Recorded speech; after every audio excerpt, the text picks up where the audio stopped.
monde et bienvenue dans cette 21e émission des comics pour les nuls. Ça y est, les vacances c'est terminé, j'espère que vous avez pu en profiter si vous en avez eu.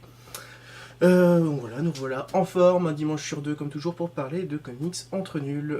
Comme toujours, je commence à parler un petit peu de l'émission précédente. Vous étiez plus nombreux d'habitude à commenter l'émission, vous n'étiez pas toujours forcément d'accord avec moi. Mais voilà, vous avez pris le temps de m'expliquer des choses, d'exprimer votre avis, et honnêtement, j'adore ça. Enfin, j'adore quand ça commence comme ça, à partir un peu dans des débats, où les gens prennent le temps de s'interrompre, de se répondre, d'expliquer leurs arguments. Franchement, c'est quelque chose que j'adore. Je suis content qu'on en arrive à ça. Alors, je sais pas si c'est parce que vous n'étiez pas forcément d'accord avec moi, ou si c'est parce que c'est le sujet qui vous intéressait, mais enfin voilà, je suis content. Les lecteurs des comics pour les auditeurs plutôt des comics pour les nuls sont des gens cool qui prennent le temps de s'exprimer. D'ailleurs, juste un petit détail, honnêtement, j'ai rien contre la critique du moment qu'elle reste à peu près polie et voilà, bien faite. Mais juste prenez le temps peut-être de mettre un pseudo, parce que j'ai eu 2-3 personnes qui ont commenté de manière vraiment totalement anonyme. C'est moins convivial pour parler. Alors après, bon, si vous préférez rester caché derrière l'anonymat, ça pose pas tant de soucis non plus. Mais voilà, prenez juste le temps, ça permet moi, après que ce soit positif ou négatif, de juste pouvoir vous répondre à vous directement. Voilà, voilà. Cette semaine, on repart sur quelque chose qui m'a plu vraiment de A à Z et que je conseille fortement. The Authority. Alors, Authority, donc scénarisé par Warren Ellis et Brian Hitch au dessin. C'est l'édition White Storm Deluxe, donc qui est sortie chez Panini cet été, il me semble, ou peut-être au printemps, pour 30€. Alors, c'est 30€ bien dépensés. C'est peut-être un peu cher, 30€, mine de rien, mais voilà, c'est 30€ bien dépensés. Alors, The Authority, c'est quoi? Honnêtement, je connaissais pas quand j'ai acheté, et quand j'ai vu un peu la couverture, je me suis dit que ça ressemblait un peu à une Justice League reformée. J'ai eu peur que ce soit un peu un postiche de la Ligue des Justiciers, mais non, c'est plus que ça. En fait, The Authority, donc ça présente une équipe de super-héros, Authority, comme son nom l'indique, qui a des manières d'agir qui sont un peu plus directes que les groupes de super-héros qu'on a l'habitude de voir. Alors c'est scénarisé par Warren Ellis, en général Warren Ellis il aime bien faire un peu dans le cash, et là pour le coup voilà, c'est une équipe qui est cash, mais c'est pas violent pour rien. Hop, je vais vous faire un peu des dessins. Mais voilà, c'est une équipe qui agit et qui est constituée de personnages, on va dire, qui, voilà, à premier abord, ressemblent un petit peu à la Ligue du Justicier, c'est-à-dire on trouve un petit peu un chevalier noir, on a un Apollon, on a quelqu'un avec des grandes ailes qui volent.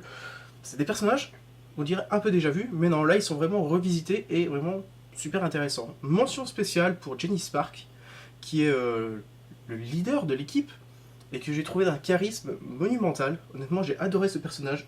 Excellente surprise. Et donc voilà, c'est franchement une équipe qu'on prend du plaisir à suivre dans les 3 aventures que regroupe ce Marvel Deluxe.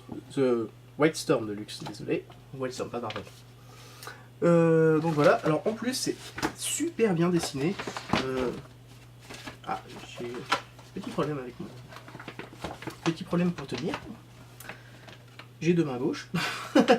Voilà, alors c'est super bien dessiné et c'est rempli de splash plus magnifiques les unes que les autres. Hop, voilà, comme ça. Par exemple, voilà. Ça, c'est super joli, c'est très bien construit. Voilà, c'est juste... c'est bien ancré, c'est bien colorisé, c'est bien dessiné. Honnêtement, j'ai adoré. On prend vraiment un plaisir monumental à découvrir cette série. Et voilà, tout au long des 3 histoires, l'équipe va devoir affronter 3 adversaires. Voici l'un d'entre eux. Je vous dirai pas exactement c'est qui, c'est quoi, mais c'est un adversaire de taille. Donc ouais, franchement voilà, du tout bon pour Authority. Le scénario est vraiment, à chaque fois c'est bien scénarisé. Mention spéciale aussi pour leur QG, qui n'est pas un QG un peu lambda. Ils sont dans un vaisseau qui navigue à travers plusieurs plans d'existence, le porteur, qui est toujours introduite à chaque fois de façon presque poétique par Warren Ellis. C'est assez sympa, et d'ailleurs, je vous en parler un peu plus tard, ça a même été un peu parodié. Donc, bonne équipe, bon dessin, bon scénario. C'est un run de Warren Ellis qui est vraiment excellentissime. On s'ennuie pas et on évite même de tomber dans les clichés. Je pense par exemple qu'il y a 2 membres de l'équipe qui sont homosexuels. Et ça a été introduit de façon ingénieuse et c'est pas fait de façon lourdingue, quoi. Quand j'ai commencé à sentir ça venir, j'ai franchement eu peur que ça parte un peu en sucette. Et non, honnêtement, franchement, c'est fait bien comme il faut. Petit splash, oui, on est partout et c'est toujours super bien construit.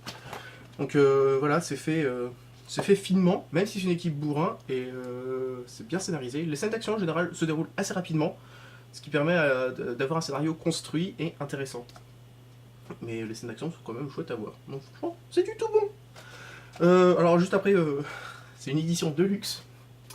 Alors chez Panini, on n'a pas la même notion du Deluxe. Bon alors, mention spéciale quand même.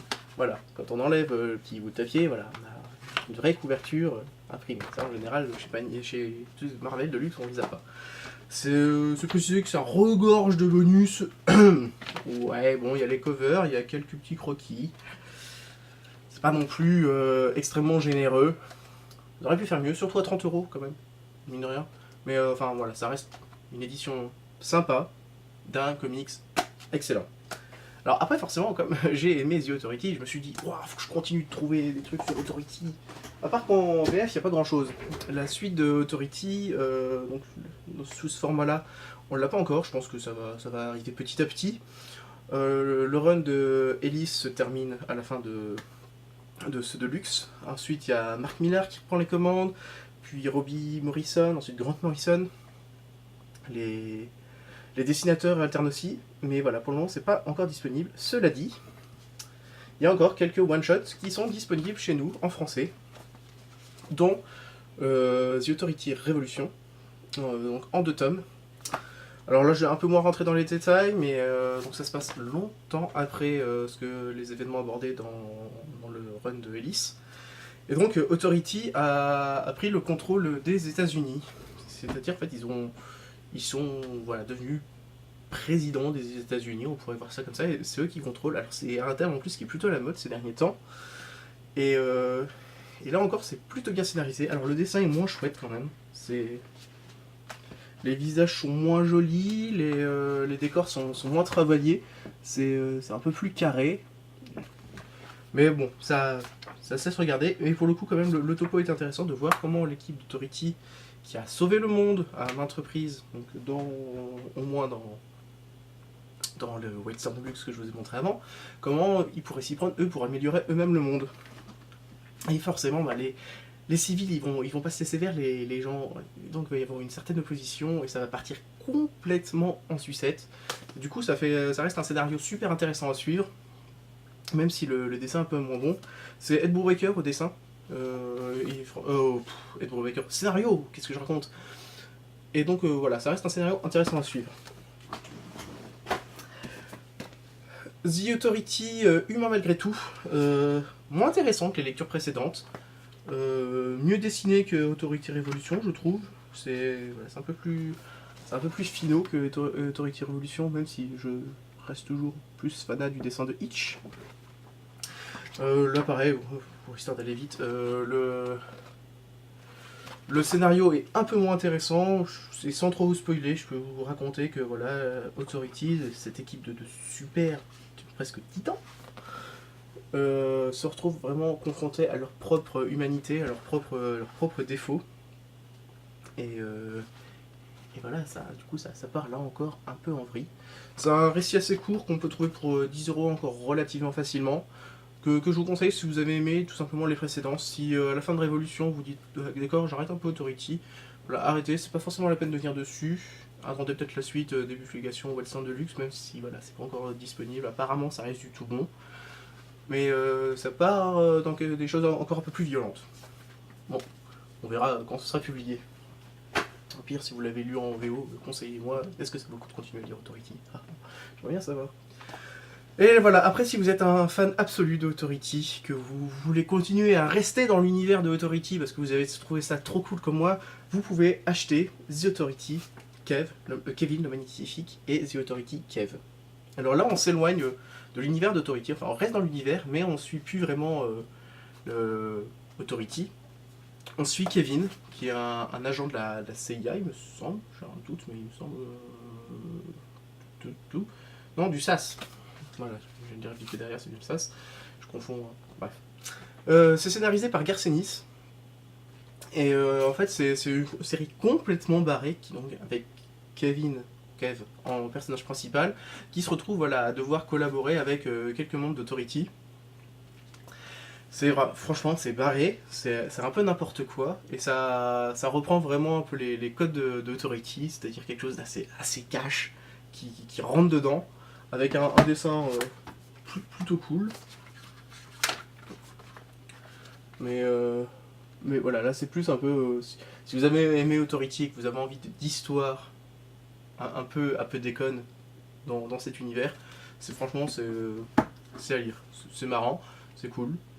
Et d'ailleurs, Garcenis il parodie même justement les passages sur le porteur. À chaque fois, c'est introduit n'importe comment, plutôt d'une façon un peu plus fine que pour Brian Ellis. Donc voilà, franchement, c'est bonne lecture. Pas prise de tête, 13 € chacun chez Panini, toujours. Bon, comme d'hab, il n'y a pas foison de bonus, mais ça reste de la bonne lecture. Donc voilà, Authority, j'ai adoré. J'attends la suite avec une énorme impatience parce que franchement c'est l'une des meilleures lectures que j'ai eues ces derniers mois. Je m'attendais pas franchement à quelque chose de génial, je pensais que ce serait un peu un postiche de la Ligue des Justiciers, c'est loin d'être ça, c'est une équipe qu'on prend beaucoup de plaisir à suivre et j'espère que la suite est au moins tout aussi bonne.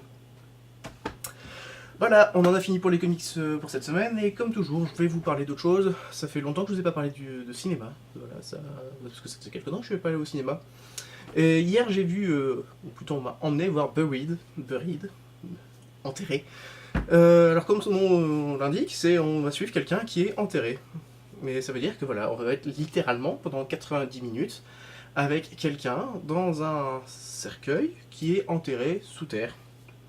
Avec, pour pouvoir se sortir de là, un téléphone à moitié chargé et un briquet. Alors honnêtement, j'étais pas super chaud à l'idée d'aller voir ce film, parce que je pensais qu'on allait un peu s'ennuyer. Ça fait 90 minutes assez longues, parce que voilà, on reste dans le cercueil, on n'en sort jamais.